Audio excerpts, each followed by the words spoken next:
Ay mga pare kong tunay, kamusta naga kayo? Namiss niyo ba ako? Siyempre dapat, oo. Joke lang. Ngayong gabi nga pala mga pare ko, isamahan niyo kami sa dagat para manitig. At manguha rin kami ng kapatid kong babae ng papayang hinog dahil nagkikrave kami. Pero bago ngayon mga pare ko, ayan at samahan niyo muna kami pumunta sa dagat. Sobrang dami nga daw huling isda sa dagat mga pare ko, kaya pinapapunta kami dito ng lola namin dito. Dito nga pala mga pare ko, basta maraming huli na isda at tutulong ka sa kanila pagbuhat, meron ka na rin libre. Opo mga pare ko, libre-libre yan, di nila papabayadan sa inyo. Bale, pinauna ko na pala kanina dito yung dalawa kong kapatid mga pare ko. At pagdating ko nga dito mga pare ko, nabuhat na pala nila yung bangka. Ayan nga't marami na rin binigay sa kanila. Libre-libre na naman nga ang ulam namin ngayong hapon mga pare ko.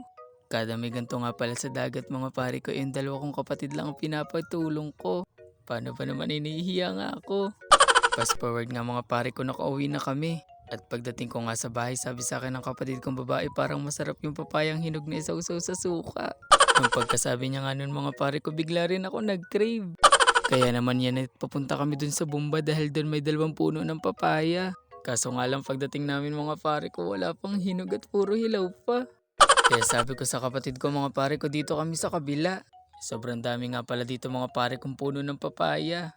Kaya naman saktong-sakto dahil favorite nga namin ng papaya. Kaya nga pag nag-crave kami mga pare ko, hindi na namin kailangan bumili dahil meron ditong tanim. At yun nga mga pare ko, nandito na kami pero wala pa rin bunga.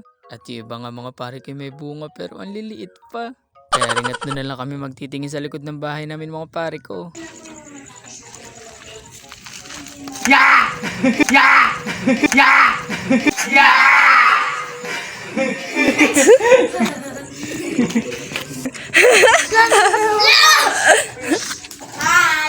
Habang pauwi nga kami kanina, nakita ko yung mga batang seryosong-seryoso nanonood. Kaya yun nga't kinulat ko. Dito nga pala sa likod namin mga pare ko, may puno rin ng papaya. Kasi yun nga lang ang bunga mga pare ko at bulok pa. Kaya ngayon last na puno na pupunta namin mga pare ko, dun sa likod ng bahay nila tita. Nagtatawanan nga kami dyan ng kapatid ko, mga pare ko, paano ba naman sa likod kami dumaan? Lawak na lawak nga ninandaan sa harapan ay dun pa sa sikip dumaan. At yung kapatid ko ang babae mga pare ko ay sunod din sa akin, paano ba naman siya nga nagbibideo? Pinagpipray nga dyan mga pare ko ng kapatid kong babae na sana may bunga. Paano ba naman siya ngayon sobrang nagkikrib nito at baka siya'y maagasan? Joke lang! Sa mga oras ngayon mga pare ko, pinapahanap ko muna sa kapatid kong babae yung panungkit. At ari nga si tita nagluluto ng kalabasa, pampalinaw ng mata. Baling tuktukan nga ni mga pare ko iring kapatid kong babae, paano ba naman ang pinapanghanap ay bibig.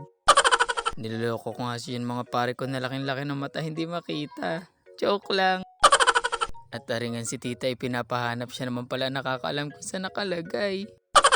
3 nga ni pala mga pare ko yung nakita naming hinog, kaya ang tuwa ng kapatid ko. At sa mga oras ngayon mga pare ko, pinapag-pray namin na sana hindi sobrang hinog. Paano ba naman yung pag nalaglag ngayon mga pare ko ay madudurog?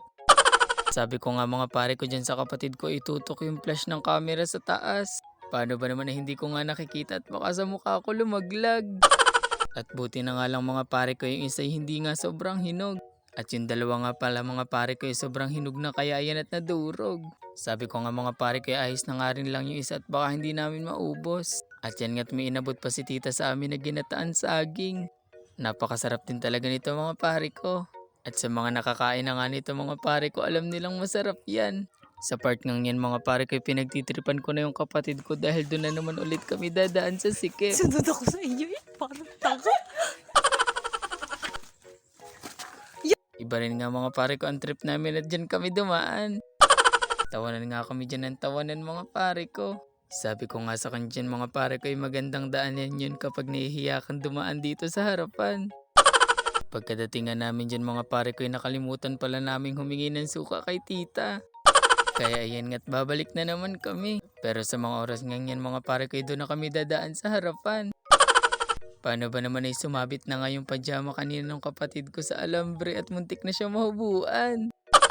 At pagdating nga namin dito mga pare ko, tinanong ko kung may suka, meron pa daw. Yung tita ko pala mga pare ko na may-ari ng bahay na to, yung kasama ko sa isa kong video. Yun nga ning sinamahan kong magpapabunot sana ng ngipin kaso wala ng slot.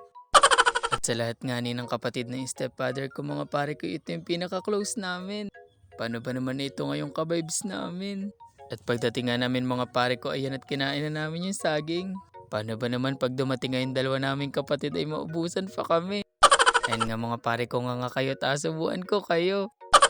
Pagkatapos nga namin kumain mga pare ko, binalitan ko na rin. Yun nga lang po pala ngayon mga pare ko, maraming salamat po sa pagsama sa amin. Mahal ko kayo mula din sa amin hanggang diyan sa inyo. Bye-bye! Kami ng papaya. Charot. What? Ano ginagawa mo?